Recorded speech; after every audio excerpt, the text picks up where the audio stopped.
On va vous montrer un document. Enfin, c'est insupportable. Je veux pas que vous répondiez. C'est plus une émission de débat. Alors, si vous n'êtes pas content, vous partez.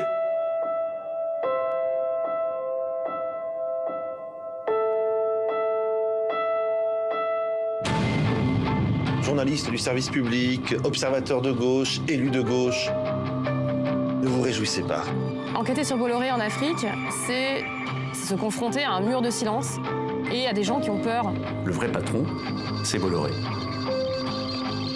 Tout cela dans un écosystème dont on voit bien qu'il est au service d'une idéologie politique clairement assumée. En l'espace de, allez, on va dire, 5 mois, Europe 1, qui était une radio vraiment indépendante, est devenue une radio dont le contrôle est celui de Bolloré.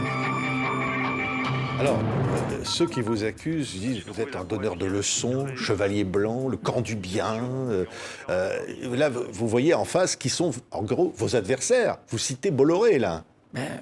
Aujourd'hui, la majorité du système médiatique est contrôlée par une petite poignée de milliardaires extérieurs au métier de l'information qui utilisent les médias pour défendre leurs intérêts, pour se protéger, pour avoir de l'influence. Et dans le symbole de Bolloré, on voit bien que cette logique de prédation économique va avec une logique de dérive idéologique.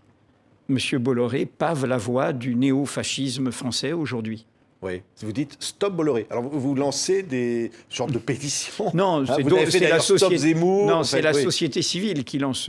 Nous accompagnons tous les surgissements de ceux qui disent mais c'est pas possible. Vous savez, une chaîne c'est un bien public, c'est une fréquence hertzienne. Il y a des conventions avec le CSA devenu l'Arcom. On ne peut pas y diffuser la haine, notamment. On ne peut pas y diffuser l'appel à la discrimination. On ne peut pas stigmatiser une partie de notre peuple parce qu'il est de culture, d'origine ou de croyance musulmane.